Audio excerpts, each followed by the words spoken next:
আরিশা নিশ্চিত করে বলল, জানবে না ভাইয়া। পরমিস, থ্যাঙ্কস। আমি এখন আসি তবে। রুদ্র উঠে দাঁড়ালে আরিশাও দাঁড়ালো। রুদ্র বেরিয়ে যাবে তখনই ওয়াশরুম থেকে বের হলো অব্র। লম্বা একটা শাওয়ার নিয়েছে সে। এই নিয়ে দুবেলা গোসল হলো। উদাম শরীর, ট্রাউজার পরনে, ভেজা চুল তোয়ালে দিয়ে মুছতে মুছতে রুদ্রকে দেখেই হাত থেমে যায়। রুদ্র তার ঘরে আসে খুব কম। অবাক কণ্ঠে বলে, ভাই। রুদ্র পেছনে ঘুরে তাকালো। অব্রকে একবার চোখে চোখে দেখে পকেটে হাত গুজে দাঁড়ালো। গভীর কণ্ঠে আরিশাকে বলল, শোনো আরিশা, অব্র যদি কোনোদিন কোনো রকম মিসবিহেভ করে তোমার সাথে, সঙ্গে সঙ্গে আমাকে বলবে। ওর কান মলার জন্য আমি আছি। আরিশাও তাল মিলিয়ে বলল, অবশ্যই ভাইয়া, এ নিয়ে একদম ভাববেন না। জানাবো মানে? রুদ্র চলে গেল। আরিশাও মিটিমিটি হেসে বেরিয়ে গেল সাথে। পেছনে অব্র ব্যাকুল হয়ে দাঁড়িয়ে থাকলো। বোকা বোকা কণ্ঠে বলল, যা বাবা, আমি আবার কি করলাম? আকাশের চাঁদ হাতে পাওয়ার মতো খুশি লাগছে সেজুতির। আরুনাকে নিয়ে বাইরে যাওয়ার অনুমতি পেয়েছে। ডাক্তার মানিক প্রথমে নাকচ করেছিলেন, বলেন মানসিক রোগীকে নিয়ে বাইরে বের হওয়ার অনেক ঝুঁকি। সেজুতি অনেক বোঝালেও মোচড়ামুচড়ি করলেন, কিন্তু সেজুতি হেরে যাওয়ার পাত্রী নয়। প্রথমে সে আরুনাকে রাজি করালো, এতে অবশ্য বেগ পোহাতে হয়নি। সেজুতিকে অরুণার শুরু থেকে পছন্দ। মেয়েটার সাথে জমে খুব, কত যত্ন নেয়, দেখাশোনা করে। এখানকার নাচগুলো তো অমন করে না। আরুনা এক কথাতে বলে ওঠেন, আমি যাব। বরং আরেকটু প্রফুল্ল হয়ে বলেন সে কথা। এরপর সে যদি রুদ্রকে জানালো। রুদ্র ভয়ে আশ্বাট। আরুনার হিংস্রতা ভেবে মূলত ভয়টা মানা করলো প্রথমে, সাবধান করলো। তার মানে প্রতিটি আঘাত সে নির্দ্বিধায় হজম করতে প্রস্তুত। কিন্তু সেজদির সাথে এরকম হোক কখনই চায় না। অথচ সেজদির কথা কানেই নিল না। সে তার সিদ্ধান্তে অটল। অরুণাকে নিয়ে বাইরে যাবে, যাবেই। উল্টো রুদ্রকে বলল, আপনি ডাক্তার মানিকের সাথে কথা বলুন, বলুন আমাকে অনুমতি দিতে। মানিককে ফোন ধরিয়ে দিল সেজুতি। অজ্ঞাত রুদ্র হার মানল।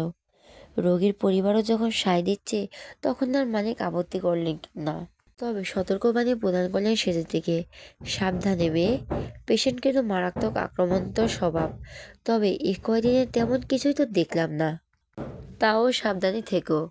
সে যদি আরুনিকে একটা সুতির শাড়ি নিজ হাতে পরিয়ে দিল। কাঁচা পাকা চুল আঁচড়ে খোপা করলো। সব কিছু ঠিকঠাক করে বেরিয়ে পড়লো ওনাকে নিয়ে। উবার ভাড়া করলো যাওয়ার জন্য। আরুনার চোখ মুখ তখন আনন্দে ঝলক। কত বছর পর বের হলো বাইরে, মুক্ত বাতাসে শ্বাস নিলেন। সে যদি সারাদিন ওনার নিচেই ঘুরলেন, বুদ্ধিজীবী পার্ক, সোহার্দিন উদ্যান, আরও কয়েকটি জায়গা। নরম ঘাসের ওপর বসে গল্প করলো দুজন। ভেলপুরি খেলো পেট পুড়ে। গোটা দিন দারুণ কাটতেই রাত 8টার দিকে ফিরল সেজুতি। রুদ্র এর মধ্যে কতবার ফোন করেছে হিসাব নেই। প্রতিবারে একই কথা, আপনি ঠিক আছেন? মা কিছু করছেন না তো? সেজদি আনমনে হাসলো। একটা গম্ভীর রাশভারী লোকের মনের মধ্যে যে এত প্রেম, এত যত্ন জমতে পারে কে জানতো। ফুরফুরে মেজাজে রসুন মিলাই ফেললো সেজুতি। সাথে নিল আলিশার প্রিয় ফুচকা। বেশি করে এনেছে যাতে সবাই খেতে পারে। সদর দরজা খুলল আরিশা। সে যদি প্রবেশ করা মাত্রই চোখে পড়ল রুদ্রর দিকে। সোফার বসে কফি খাচ্ছেন জনাব। গায়ে সাদা টি শার্ট, ট্রাউজার। পাশেই অব্র বসে। রুদ্র ফোন ঘাঁটছিল এতক্ষণ। সে যদি এসেছে বুঝে ফোন পকেটে ভরল। চেহারায় বিচলিত ভাব, কোনো কিছু জানতে চাওয়ার উৎকণ্ঠা। অব্র টেলিভিশনের খেলা দেখছিল। রুদ্র চুপচাপ থাকলেও আরিশা অব্র একসাথে সমজ্জম শুধালেন, কোথায় গিয়েছিলে? একই সাথে প্রশ্ন করে দুজন দুজনকে দেখল। সেজদি হেসে ফেলল। জামাই বউর কি মিল, একই সাথে একই প্রশ্ন। সুরাকের মতো জুতা খুলে রাখতে রাখতে বলল, একটা জরুরি কাজে তোর আবার ছুটির দিন কিসের কাজ? বুঝবি না রে আপু, আপাতত বলবো না। সব ঠিকঠাক করে নে একটু, তবে সেদিন চমকে যাবি কনফার্ম। তোদের চমকানো মুখটা তো দেখবই, সাথে সেদিন সব থেকে বেশি খুশি হওয়ার মানুষটাকেও দু চোখ ভরে দেখব আমি। শেষ কথাটা রুদ্রের প্রতি ইঙ্গিত। রুদ্রকে চিকন চাউনিতে দেখল সেজুতি। রুদ্রের সকল ভাবমূর্তি আরিশা বলল, মাথা ঠিক আছে তোর? কি আবল তাবল বলছিস, কিছুই বুঝিনি। অব্র বলল, আমিও না। আহা, বললামই তো, এখন বুঝবি না কেউ। পরে সময় হলে বলবো, এখন নেই। তোর জন্য ফুচকা এনেছি, মন ভরে খা। সে যদি পকেটে করে ফুচকা এগিয়ে দিতেই আরিশা খুশি হয়ে বলো, সত্যি আমার জন্য আনলি? অবশ্যই। আরিশা গদগদ হয়ে বলো, thank you. Arisha fuchka serve করে চটপট হাত লাগালো। এক প্লেট ফুচকা রেখে বাকি প্লেট আলু মাখা, ডিম, শসা কুচি ঢাললো। আর ছোট্ট একটা সিরামিকের বাটিতে ঢাললো তেঁতুলের টক। তারপর তার জন্য 4টা সার্ভিং প্লেট এনে টি টেবিলের উপরেই রাখলো। এখানে বসে খাওয়া যায়। সে যদি ফ্রেশ হতে উপরে যেতেই রুদ্র তড়িঘড়ি করে পেছনে ছুটল ওর। আরিশা অব্র দুজনের চোখে ধরা পড়ে বিষয়টি। আজ আর আরিশার অদ্ভুত লাগেনি, বরং ভালো লাগে। মুচিয়ে হাসে সে। অব্র আরিশার হাসি দেখে খটকা লাগলো। আমতা আমতা করে জিজ্ঞেস করলো, তুমি কি কিছু জানো? সে যদি রুমে ঢুকে বিছানার উপর কাঁধ ব্যাগ রাখলো, বেসিনের দিক এগোবে। হঠাৎই পেছন থেকে ডেকে ওঠে রুদ্র। চিন্তিত উদ্বিগ্ন কণ্ঠে প্রশ্ন করে, মায়ের কি অবস্থা? কেমন বুঝলেন? সে যদি ফিরে তাকায়, মিষ্টি হেসে বলো, আলহামদুলিল্লাহ। পরপর উৎফুল্ল হয়ে এলো খেজুতির কণ্ঠস্বর। জানেন, আজ আমরা অনেক জায়গায় ঘুরেছি, পানিপুরি খাওয়া প্রতিযোগিতা করছি। আন্টি কিন্তু জিততে পারেনি আমার সাথে। হেরে যাওয়ার পর ওনার মুখটা যদি দেখতেন। সে যদি মনে করে শুভ্র হাসলো। রুদ্র মন প্রাণ জুড়িয়ে গেল মায়ের দিকে চেয়ে। পর মুহূর্তে মন খারাপ হলো। উদাস কণ্ঠে বলল, মা, আপনার সাথে তো স্বাভাবিক, তাহলে আমায় দেখলে কেন ওরকম করেন? সেজদির হাসিটা থেমে গেল। মুখ কালো হয়ে এলো রুদ্রর কথায়। দীর্ঘশ্বাস ফেলে বলল, ইনশাল্লাহ খুব শিগগিরই আন্টি ফিরে আসবে আপনার কাছে। সব কষ্ট দূর হবে আপনার, দেখবেন। রুদ্র নিচু কণ্ঠে বলে, সেই দিনের অপেক্ষায় আছে। তখন নিচ থেকে আরিশার স্বর ভেসে আসে, সে যদি তাড়াতাড়ি কর, বসে আছি আমি। সে যদি কোমরে হাত দিয়ে রুদ্রকে বলল, দেখেছেন, দুদণ্ড শান্তিতে কথাও বলতে যায় না ওর জন্য। রুদ্র ফোন বাজলো তখন। অফিসের ফোন দেখে রুদ্র রিসিভ করে দিতে আগেই বলো, এক্সকিউজ মি। ফোন কানে ঠেকিয়ে ঘর ছেড়ে বেরিয়ে গেল রুদ্র।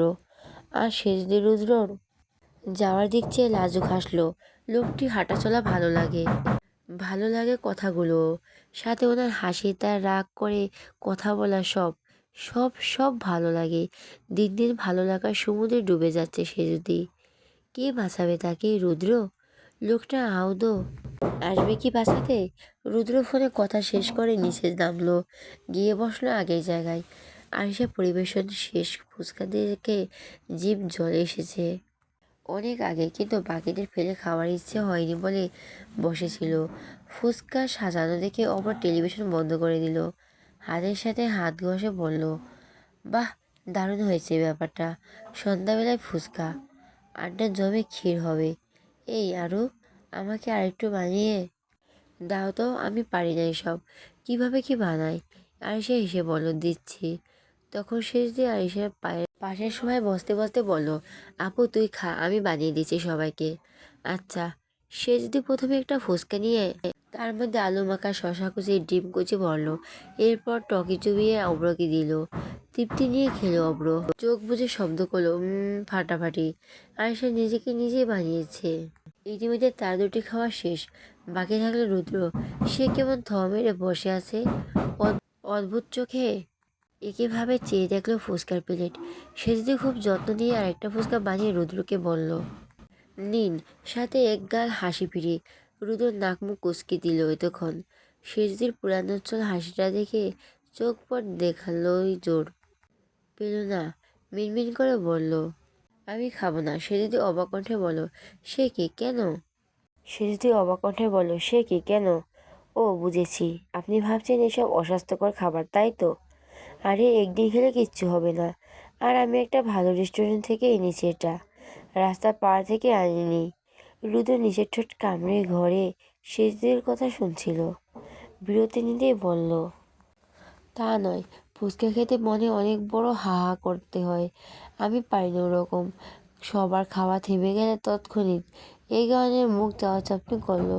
কিছুক্ষণ পরক্ষণ খিলখিল করে হেসে উঠল সকলে।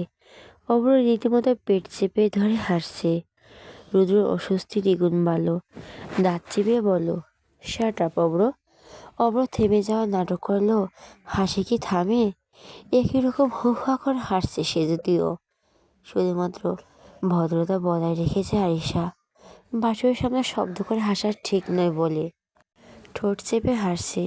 এতগুলো মানুষের হাসিতে রুদ্র অপ্রস্তুত হয়ে পড়ল। কিছুক্ষণ মেরুদণ্ড সোজা হয়ে বসে থেকে উঠে দাঁড়ালো। যেতে যেতে বলল, সব কটা জাস্ট টু মাচ। ভোরবেলা ওঠা ইদানিং সেজুদের অভ্যাসে পরিণত হয়েছে। আজানের সময় উঠে লক্ষ্মী মেয়ের মতো নামাজও পড়ি নেই। আগে মুনারা নামাজের কথা বলতে বলতে মুখে ফেনা তুলে ফেলতেন। সে যদি ভীষণ ফাঁকিবাজি করতো। উঠছে উঠছে বলে উঠতো না, মরার মতো ঘুমাতো। যতক্ষণ না মুনারার চর থাপ্পড় না খেত ততক্ষণ বিছানা ছাড়তই না। কিন্তু এখন আর তাকে বলতে হয় না, নিজে নিজে উঠে যায়, বরং গিয়ে মুনারাকে ডেকে তোলে। মুনারা তো প্রথম দিন মুখ হাঁ করে চেঁচিয়েছিলেন মেয়ের দিক বিষয় নিয়ে, বলেছিলেন সূর্য কোন দিক দিয়ে উঠেছে। রুদ্রদের বাড়িতে আর সেজুতির প্রথমই ভোর। এরপর সাহস করে গেলে রুদ্র ঘরের সামনে। ডাকবে কি করে? ডাকবে না, অনেকক্ষণ ভাবলো। লোকটা যদি রেগে যায়। অনেকক্ষণ ভেবে ভেবে সে যদি জুড়িয়ে অবশেষে টোকা দিল দরজার কাছে। প্রথমে আস্তে আস্তে দিল, পরে জোড়ায় হলে আওয়াজ, কিন্তু রুদ্র খোলার নামই নেই। সে যদি ক্লান্ত হলো না তবুও ধাক্কা সে দিচ্ছেই। বেশ কিছুক্ষণ পর রুদ্র দরজা খুলল। সে যদি টান টান হয়ে দাঁড়ালো। রুদ্র দু চোখে ঘুমে জুবুথুবু, কুচকানো ভুরু যুগল, বিরক্তি স্পষ্ট। দরজা খুলে সেজদিকে দেখে ভুরু কুঞ্চন গাঢ় হয় আরো। মোটা ভাঙা স্বর জিজ্ঞেস করে, কি হয়েছে? সেজদির বুক ধড়ফড় করে উঠল। ছেলেদের ঘুম ঘুম কণ্ঠ যে সুন্দর হয়। রোদের চেহারা ছাপে সেজদে ক্রাশ খাওয়ার মাত্রই এখন ওর কণ্ঠও ছড়ালো। মিহি কণ্ঠে বলল, না মানে ফরজের নামাজ পড়তে ডেকেছিলাম। সেজদে মাথা নামিয়ে ভাবলো এখনই রুদ্র একটা বাসখায় ধমক দেবে। সে আগে ফর্মে ফিরে কটমট হাউ ডেয়ার ইউ, কিন্তু রুদ্র তেমন কিছুই বলেনি। জবাব দিল, ওহ। সেজদির চোখ পিটপিট করে তাকালো। ওহ, আবার কেমন উত্তর? হয় বলবে পড়বে, না হয় বলবে পড়বে না। এখন এই উত্তরে কি বুঝবো সেজুতি? ওঠালেন যখন না পড়ে ঘুমালো কি ঠিক হবে?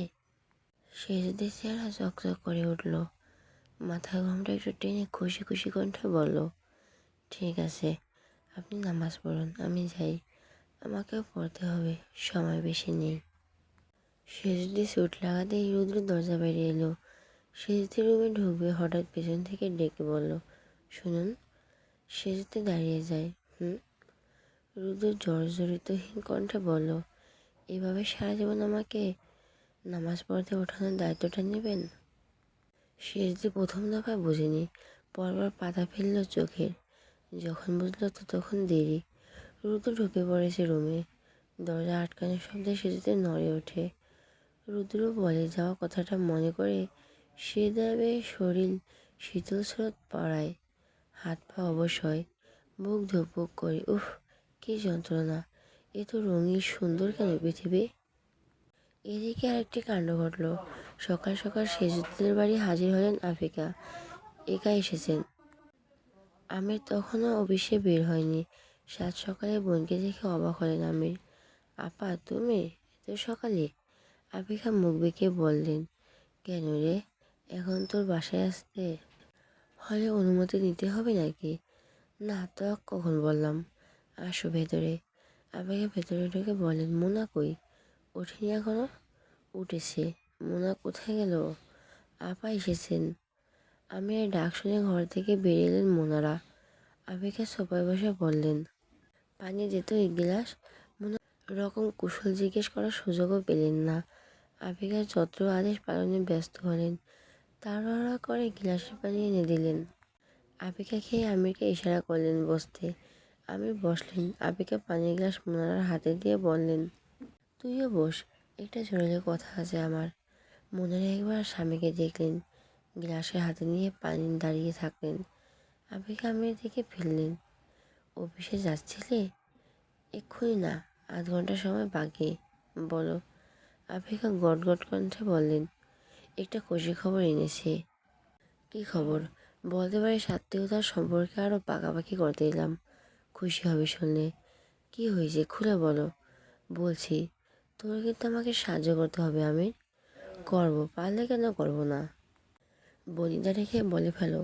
আবেগে একটু নড়াচড়ে বসলেন। চাচাতো মামাতো ভাই বোন সব মিলজিল করে আয়েশার পরে তো সন্ধ্যারই সিরিয়াল আছে। আয়েশার বিয়ে শেষ, এখন সন্ধ্যার বিয়ে নিয়ে ভাবছি। অনার্স তো শেষ করলো, বয়স হয়ে যাচ্ছে। আমি মাথা নেড়ে সায় দিলেন, বললেন মেয়ে বিয়ে দেবে, এত ভালো কথা। আবিকা প্রশংসায় ঝুড়ি খুলে বসলেন। তা তো বটেই, মেয়ে আমার সুন্দরী, শিক্ষিতা, ঘরের সব কাজে পটু। আমি আবার মেয়েদের পুতুল বানিয়ে শোকেসে সাজিয়ে রাখিনি। বকবাকানি ছাড়া আমার মেয়ে সব কাজ পারে। খোঁচা মারার ব্যাপারটা আমি মোনারা দুজনই বুঝলেন, ধরা দিলেন না। আমি বিরক্ত চেপে বললেন, ছেলে দেখা শুরু করেছে। আবিকা ব্যস্ত কণ্ঠে বলেন, না না, ছেলে হাতের কাছে আছে। তোর ভাগ্নি নিজেই পছন্দ করেছে, শুনলে তোরাও খুশি হবি। আমি বুড়ো বাঁকালেন, তাই নাকি, কে? আবিকা দুজনকে একসাথে এক সময় বললেন। রয়েশও বলেন, অরুর ভাসুর, রুদ্র চৌধুরী। আমি বিলম্ব হয়ে স্ত্রীর দিক তাকালেন। মোনারার চোখে মুখে একই রকম বিস্ময়। আবিকে হেসে হেসে বললেন, গতকাল রাতে মেয়ে এসে জানালো ওই ছেলে তার ভীষণ পছন্দ, বিয়ে করলে ও কে করবে, একমাত্র মেয়ে আমার। মানা করি কে করে, তাই সকাল সকাল তোদের কাছে চলে এলাম। তোদের সাথে তো সম্পর্ক গাঢ়। তুই আর ওকে বলে আরও জামাইকে বলবে, সে তার ভাইকে বোঝাবে, ভালো হবে না? আমি তীব্র আপত্তি জানিয়ে বললেন, তা কী করে হয়?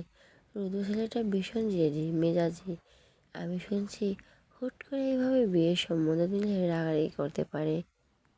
তাছাড়া আরিসের বিয়েটা হলো নতুন নতুন, এর মধ্যে এসব কথা তোলা কি ঠিক হবে? আমেরিকার প্রথম কথা বলতে বলেন, রাগ করবে কেন? যে সে মেয়ের সম্বন্ধ তো নিচ্ছি না। আমার সন্ধ্যাকে ফিরিয়ে দেওয়ার মতো মেয়ে, রাজি হবি দেখিস, বরং এক পায়ে দাঁড় হবে আমার মেয়েকে বউ করার জন্য। মেয়ের সাথে জিনিসপত্র যা লাগে দেব, আর কথা তুললে কি বিয়ে হয় যায় নাকি? এখন কথা পাকাপাকি করে রাখবো, পরের দিন তারিখ দেখে বিয়ে দেবো। আমি মোনাকে চিন্তিত কণ্ঠে শুধালেন, তুমি কি বলো? আবিকার বিষয়টা ভালো লাগলো না। বইয়ের থেকে শুনে সিদ্ধান্ত নিতে হবে কেন? নিজেদের বুদ্ধি নেই? কথা কেড়ে নিয়ে বললেন, ও কি বলবে? তুই আমার কথা শোন, আমি কি বলছি। কাল আমি সন্ধ্যাকে নিয়ে আসবো, তারপর সবাই মিলে ও বাড়ি যাবো। সামনাসামনি কথা তুললে ভালো হবে। তুই দেখিস আরুর ভাসুর অমত করবে না, করার সুযোগই নেই এখানে। যা খুশি করো, আমি এর মধ্যে নেই। আবেগের চোখ গোল করে বলেন, নেই মানে? তুই যাবি না আমার সাথে? যাবো, তবে কথা যা বলার তুমি বলবে। বেশ, তাই হবে। আমি এখন উঠি। মোনারা আস্তে করে বলেন, দুপুরে খেয়ে যান আপা। আবেগে ব্যস্ততা দেখালেন, না, খাওয়ার সময় নেই। তা তোর আদরের দুলালিকে দেখছি না, কোথায়? ঘুমাচ্ছে নাক ডেকে? সে যদি কথা বলছো? আবিকে অনীহা কণ্ঠে বলেন, হ্যাঁ, ও একটু বেড়াতে গিয়েছে, আরও শ্বশুরবাড়ি, কদিন পর আসবে। আমি এ কথায় আবিকা কান ঝা ঝা করে উঠল। মার্বেলের মতো চোখ করে তাকালেন, এ মেয়ে আবার ও বাড়ি গিয়েছে? আর ওর ভাসুর বুঝি চোখ চোখ স্বভাব এখনও গেল না? কি বেহায়া মেয়ে, শুধুমাত্র সন্ধ্যার রুদ্রকে পছন্দ করে। জানতে পারি আমিরকে কিছু জানায়নি আফিকা। রুদ্র দেখতে ভালো, উচ্চ বংশগত, টাকা পয়সা, মেয়ে রাজরানী হয়ে থাকবে, এমন ছেলে হাতছাড়া করা বোকামি। সন্ধ্যা পছন্দ করেছে যেই শুনল, খুশি যেন ধরছিল না আফিকার। সে তো রুদ্রকে প্রথম দেখে মনে মনে চাইছিলেন সন্ধ্যাকে রুদ্রের সাথে গোছাতে, কিন্তু সিঁড়িতে আর রুদ্রের এমন মাখামাখি দেখে সিদ্ধান্ত সাময়িক পাল্টেছিল। এখন মেয়ে নিজেই পছন্দ করে বসেছে। আবার ভাবলেন বিষয়টা, পুরুষ মানুষের মন গলতে কতক্ষণ? সন্ধ্যা সেজদের চেয়ে সুন্দর, কোথাও ওর গায়ের রং আর কোথায় সেজুতির। ছেলেটা তো চায় রূপ। সেজুতির প্রতি রুদ্র যদি মোহ তৈরিও হয়, সন্ধ্যার মতো সুন্দরী বউ পেলে কেটে যাবে। নাচতে নাচতে বিয়ে করবে রুদ্র, এসব ভেবেই অপেক্ষা থেমে গিয়েছিলেন। তারপর দেরি করলেন না, সকাল সকাল সোজা চলে এলেন আমিরের কাছে। সে যদি আজকেও আরুনাকে নিয়ে বেরিয়েছে। সকাল সকাল বের হওয়ার রাস্তাঘাট ফাঁকাই ছিল, কয়েকটা পার্ক এখনও খোলেনি। শেষ দিয়ে আজ ওনাকে নিয়ে দূরে একটা জায়গায় গেলেন, উত্তরার দিয়াবাড়ি। কাশফুলের মৌসুম চলায় সম্পূর্ণ জায়গাটা কাশফুল আর কাশফুল। অরুণার মন মুহূর্তে ফুরফুরে হয়ে যায়। কেউ যদি পায়ের জুতো খুলে দুটো এক করে আসন বানিয়ে বসলো। আরুনাও দেখা দেখি বসলেন ওভাবে। শিশির ভেজা নরম ঘাস একদম পরিষ্কার। সে যদি আকাশ দেখে বলল, সুন্দর না দেখুন, একটু মেঘ নেই আজ। সচরাচর এমন নীল আকাশ দেখা যায় না কিন্তু। আরুনার মন দিয়ে দেখে বলেন, খুব সুন্দর। চোখ ফিরে দুজনের দিক তাকালো। আরুনা চারপাশ দেখে আমাদের কণ্ঠে বলেন, কতদিন পর এমন খোলা বাতাসে শ্বাস নিচ্ছি। সে যদি শুধালো, কতদিন পর? আরুনা চোখ বুজে বসলেন। 20 বছর তো হবেই। বাহ, আপনাদেরকে সব মনে থাকে? তাহলে শুধু ছেলের কথাই ভুলে যান। অরুণা চট করে চোখ মিলালেন। মুখের রং পাল্টে এলো। সেটা স্পষ্ট লক্ষ্য করলেন সে যদি। হাসলো সে। শান্ত গভীর চোখ দুটো স্থির রেখে বলল, আমি জানি আন্টি, আপনি আদৌ পাগল নন, বরং আমাদের মতো সুস্থ স্বাভাবিক একজন মানুষ। আরুণার চেহারা ফ্যাকাশে হয়ে এলো। ঠোঁট দুটো কেঁপে হলো কেমন। সে যদি উদ্বিগ্ন হয়ে বলল, তাহলে তাহলে কেন এই অভিনয়? একটা সুস্থ মানুষ পাগল সেজে থেকে কী লাভ? আরুণার চোয়াল শক্ত হয়ে আসে। কঠিন কিছু বলার প্রস্তুতি নেওয়ার পূর্বেই সে যদি হাত চেপে ধরল তার। কোমল স্পর্শে একটু আগেই শক্ত মনটাও যেন ঝুপ করে কোমল হলো। সে যদি আশ্বাস দিয়ে ভেজা নরম কণ্ঠে বলল, আপনি আমাকে যা খুশি বলতে পারেন, চাইলে আমায় আঘাতও করতে পারেন, কিন্তু তবুও আমি আজ জানতে চাই আপনার জীবনে আসল সত্যিটা। আমি জানি না এই অল্প কদিনে আপনি আমায় কতটা ভালোবেসেছেন, কিন্তু অল্প দিনগুলো নিজের মায়ের জায়গায় দিয়েছি আমি আপনাকে। তাই আমি জানি মায়েরা কখনো মিথ্যে বলে না। সে যদি টের পেল আরুনা ধরে রাখা হাতটা থরথর করে কাঁপছে। সে যদি আবার আপনার ভেতরে অনেক সত্যি লুকিয়ে আছে, আমি নিশ্চিত। কি সেসব সত্যি? আমি জানতে চাই আন্টি, আমাকে বিশ্বাস করতে পারেন। আমার জীবন গুছিয়ে দেওয়ার সামান্য দায়িত্বটুকু হলো আমায় দিন। মেয়ের মতো ভেবে আমায় বলুন, কি কষ্ট এতদিনে নিজেদের ভিতরে লুকিয়ে রেখেছেন আপনি? আপনার জীবন গুছিয়ে দেওয়ার সামান্য দায়িত্বটুকু হলো আমায় দিন। মেয়ের মতো ভেবে আমায় বলুন, কি কষ্ট এতদিন নিজের ভিতরে লুকিয়ে রেখেছেন আপনি, যা কাউকে বলতে পারছেন না? কেন সুযোগ থেকেও ফিরে যাচ্ছেন না আপনার আপনজনের কাছে, নিজের একমাত্র সন্তানের কাছে কেন? আমি পারবো না যেতে, আমি পারবো না।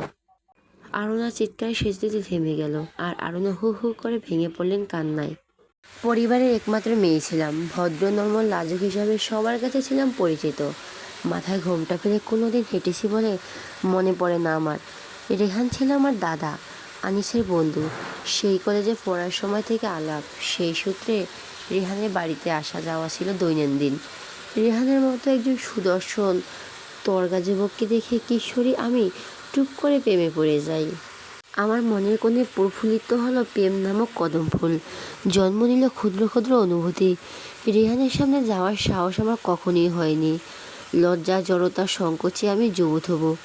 বাড়িতে ওর পা পড়া মানে আমার জীবন বন্দি হওয়া, পর্দার আড়ালে লুকিয়ে থাকা, চোরা পথে ওকে দেখা।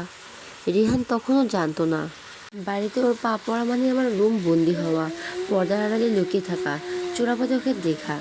রেহান তখনও জানতো না আরুণা নামের 17 বছরের কিশোরী মেয়ে ওর প্রেমে হাবুডুবু খাচ্ছে। হঠাৎ একদিন দাদা এসে জানালেন, কাল থেকে রেহান আমাকে পড়াতে আসবে। আমি এক মুহূর্তের জন্য থমকে যাই। এই আমার সৌভাগ্য বলে মেনে নেই। পর মুহূর্তের লজ্জা দুশ্চিন্তায় আমার ঘাম ছুটে গেল। রেহান থেকে লুকিয়ে বাঁচা, কি করে ওর সামনে যাব, কি করে মিনিটের পর মিনিট ওর সামনে বসে থাকবো। ভয় লজ্জায় জড়তায় আমি আড়ষ্ট। পরের দিন বিকেলে রেহান এলো আমাকে পড়াতে। আমি কাঁপা কাঁপা কদম ফেলে মাথার লম্বা ঘোমটা টেনে ওর সামনে দাঁড়াই। ওই প্রথম রেহানের মুখোমুখি হই। আমাকে দেখে ওর কী অনুভূতি হয়েছিল জানি না, তবে ও আমার দিকে অদ্ভুত চোখে চেয়েছিল, যে দৃষ্টিতে লজ্জায় আমার 4 গুণ বেড়ে যায়। রেহান ছিল মেধাবী ছাত্র, সব কিছু তো সুন্দর গুছিয়ে বোঝাতো যে একদিনই আমার জড়তা কেটে যেতে থাকে। ধীরে ধীরে লাজুক আমি উন্মুক্ত হলাম ওর সামনে। পরিবারের আর 5টা মানুষের মতো রেহানের সাথে কথা বলা শুরু হয়। 5 মাসের মাথায় রেহান সরাসরি আমাকে জানালো সে আমায় ভালোবাসে, বিয়ে করতে চায়। আমি তো আগে থেকে তার প্রেমে মজে ছিলাম। এক কথায় স্বীকার করে ফেলি অনুভূতিতে। শুরু হলো আমাদের 15 অধ্যায়। প্রতিদিনের মতো রেহান পড়াতে এলো। একটা সময় আমার হাত মুঠোতে নিয়ে কথা বলছিল। আশঙ্কিত দাদা রুমে ঢুকে পড়েন আর দেখে ফেলেন ওই সময় একটা মেয়ের হাত ছোঁয়া মানে অনেক কিছু। বাড়িতে সবাই সব জেনে গেল। বন্ধ হলো রেহানের পড়াতে আসা। বাবা খুব রাগারাগি করলেন। প্রথমবারের মতো আমাকে ধমকালেন। বাবার এক কথা, উনি এই সম্পর্ক মানবেন না। রিহানের পরিবারের অবস্থা ভালো ছিল না, আমাদের তুলনায় তো নগণ্য। রিহান কোনো রকম একটা চাকরি করত, কোন আশা মেয়ে মেয়ে তুলে দেবেন উনি। বাবার জায়গায় বাবাই ঠিক ছিলেন, কিন্তু আমার কিশোরীর মতো অত শত যুক্তি বোঝে না। সে আবেগের স্রোতে গা ভাসিয়ে রেহানকেই সীমাবদ্ধ রইল। মেয়ের চোখে বাধা ভাঙা অশ্রু গড়িয়ে দিল বাবার মন। দাদা অবশ্য আমাদের বিপক্ষে ছিলেন না, কিন্তু পক্ষ নিয়ে বাবার বিরুদ্ধেও গেলেন না। সাথে মায়ের কথা ছিল, মেয়ের সুখই আমাদের সুখ। শেষমেশ বাবা রাজি হন। রেহানকে ডেকে বলেন ওর বাবা মাকে নিয়ে আসতে, বিয়ের কথা অভিভাবকদের সঙ্গে বলবেন। রেহানের খুশি মনে বেরিয়ে যায়। একই রকম খুশি আমি নিজেও।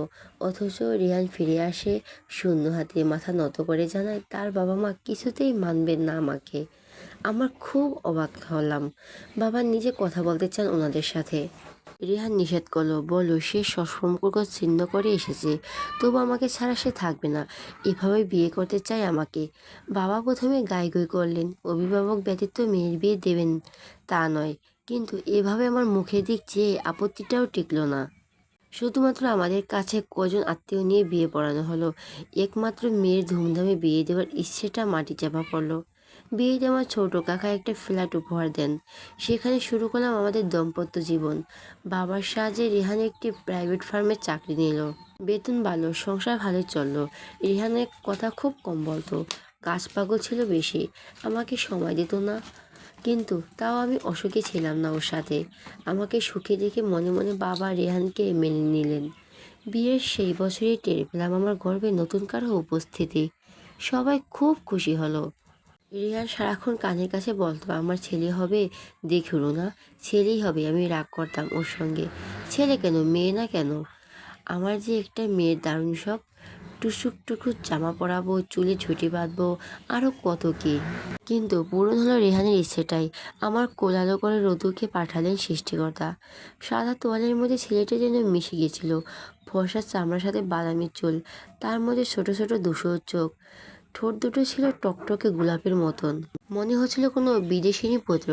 আমার দু চোখ জুড়িয়ে গেল। ছেলের চেহারা আদল পুরোপুরি বাবার মতো। আমার সাথে খুব একটা মিল হবে না। রিহান খুশি হয় সব থেকে বেশি। ছেলের নাম রাখলে রুদ্র রোশন। সারা হাসপাতালের মিষ্টি বিতরণ করল রিহান। আমাকে সে বলেছিলাম না ছেলে হবে। আমি কিছু বলিনি, মুগ্ধ হয়ে ওর খুশিটা দেখছি শুধু। দিন যেতে থাকে, ছোট্ট রোদু আস্তে আস্তে হাঁটতে শেখে, কথা বলা শেখে। বাবাও রিহানের সাথে সহজ হলেন। কিন্তু রিহান কেন যেন আমাকে সহজ ছিল না। মুঠোফোনে অবধি বাথরুম নিয়ে যেত। প্রথম প্রথম আমার কাছে আহামরি লাগতো না বিষয়টা, কিন্তু দিন শেষে এই ব্যাপারটা এত প্রচণ্ড আকার ধারণ করলো যে আমি মাথা না নামিয়ে ঘামিয়ে পারিনি। অবাক লাগতো, আমি তো তার স্ত্রী, কিসের এত লুকোচুরি আমার সাথে? কি আছে ফোনে যে ও হাতছাড়াই করে না? রিহান প্রচণ্ড ঘুম কাতুরে ছিল, একেবারে ঘুমিয়ে গেলে দিন দুনিয়া ভুলে যেত। সে রাতে ও ঘুমাচ্ছিল, হঠাৎ ফোন বাজলো। রাখা ছিল ওর মাথার কাছে, না শব্দ হয়নি। জলসে নিভসে দেখে আমি বুঝলাম কল এসেছে। স্ক্রিনে ভাসছে আনসেভ নাম্বার। আমি চুপচাপ ফোন নিয়ে অন্য ঘরে এলাম। রিসিভ করতে ওপাশ থেকে একটি নারী কণ্ঠ ভেসে এলো। বলছিল, এ তোমার ফোন দিছি, কোথায় ছিলে? বাসায় আসছো না দুদিন? কোনো সমস্যা? আমার মাথায় আকাশ ভেঙে পড়লো। অবুঝ ছিলাম না। নিজের মতো হিসাব সাজিয়ে বুঝলাম এই মেয়ের সাথে রিহানের নিশ্চয়ই কোনো সম্পর্ক রয়েছে, কিন্তু রিহানকে আমি এ নিয়ে প্রশ্ন করিনি। সম্পূর্ণ ব্যাপারটা চেপে গেলাম। অন্যমনস্ক থাকতাম খুব। মা খেয়াল করেছিলেন, প্রশ্ন করলেন। বলতে পারিনি। কী বা বলবো, এসব কি বলা যায়? আমি নিজেও তো নিশ্চিত হয়ে কিছু জানি না। সন্ধ্যের বসে স্বামীকে ছোট করা কি ঠিক হবে? তার কিছুদিন পর আমার কলেজের এক বান্ধবী ফোন করলো, বলল মাত্রই রিহানকে আবাসিক হোটেলে ঢুকতে দেখেছে, সাথে একটি মেয়ে। আমার পায়ের নিচে মাটি থরথর করে কেঁপে ওঠে। সেদিন রাতে রেহান বাড়ি ফেরেনি। আমি ফোন করলাম, বলো অফিসের কাছে আটকে গেছে। যা বোঝার বুঝে নিলাম। আমি সারাটা রাত কেঁদেছি। দু চোখের পাতা এক হয়নি। বুঝে নিলাম আমার রিহান আমার নয়, সে পরনারীতে আসক্ত। রিহান ফিরল পরের দিন। রোদু মানে আমার ছেলে, ওর সামনে এ নিয়ে একটা কথাও আমি তুলিনি। যখন ও ঘুমিয়ে যায় তখন জিজ্ঞেস করলাম। রিহান থতমত খেয়ে যায়, ওর চোখে মুখে বিস্ময়। আমি কি করে জানলাম? সামনে অস্বীকার করলো। একজন স্ত্রী তার স্বামীর চোখ দেখে বুঝতে পারে সে কিছু লুকোচ্ছে। আমিও বুঝলাম। প্রমাণ না থাকায় রেহানের গলায় জোর বাড়ল। কথা কাটাকাটি শুরু হলো। এক পর্যায়ে প্রথমবারের মতো আমার গালে চড় মারল রেহান। আমি কিছু বলার আগে টের পেলাম আমার ছেলেটা বাইরে দাঁড়িয়ে। ব্যাস থেমে গেলাম আমি। রেহান বেরিয়ে গেল ওই রাতটায়। আমার কাটলো যন্ত্রণায়।